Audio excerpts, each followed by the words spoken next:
How can you prove it? I keep saying, don't check your brains at the door as a Christian.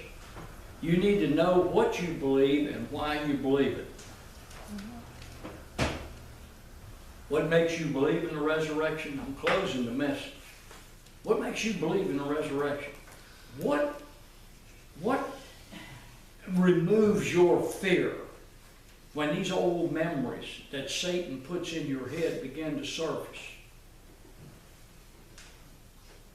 It's always the oral, written, and physical evidence you have to rely on.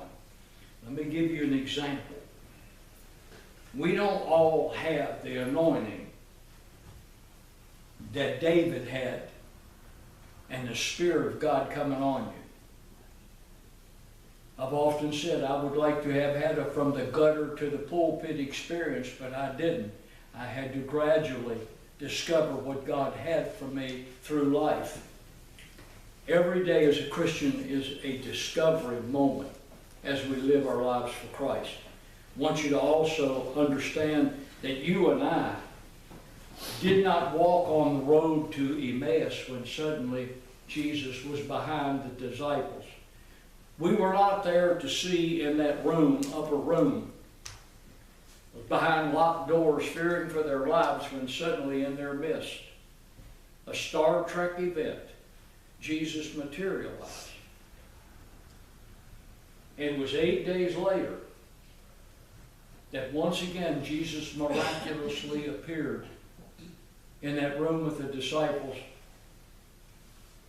as well as being seen on the beach where he prepared a breakfast for disciples. That day when he appeared again for the benefit of doubting Thomas. Do you remember the climactic moment of his address?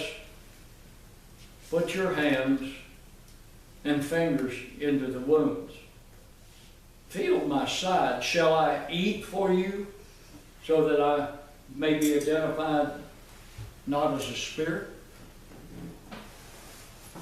It was at that moment Jesus had proved himself.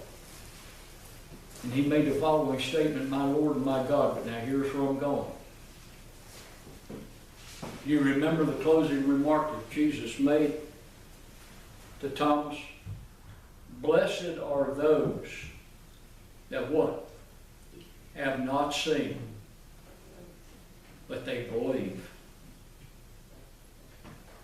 Not a difficult message, but it is one that challenges your thinking. And the only way to overcome satanic doubt is to rely solely on the effects of oral, written, and physical proof. Jesus Christ has been proven to have existed. His power continues to change lives today like never before. Every head bowed and every eye closed. Father, this morning,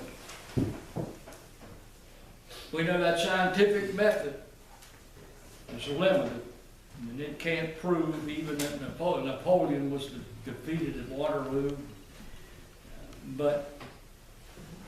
or even the bubonic plague would claim the lives of over 150,000 people, and it can't prove Jesus rose from the dead, and it can't repeat the event in a controlled environment.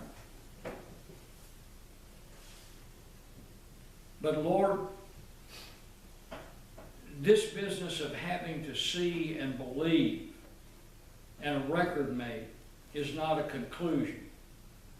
However, a historical event can be proven by the evidence method, Lord, and we're so grateful by producing oral, written, and physical. We thank you for what our disciples left us.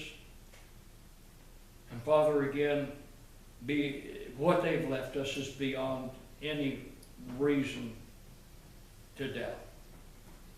And Father, the life and ministry of Jesus Christ and his miracles, his resurrection certainly has been proven.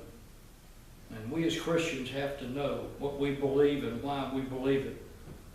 For Christ simply said that I am the way, the truth, and the life, and that no man cometh unto the Father except by me.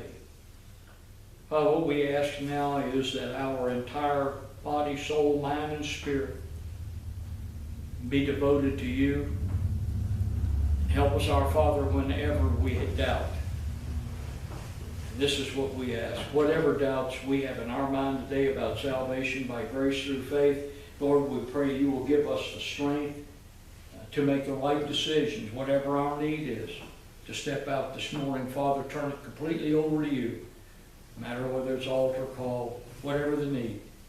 Let us have the strength to do that now in standing up for Jesus. In Christ's name, amen. Page 307, please stand.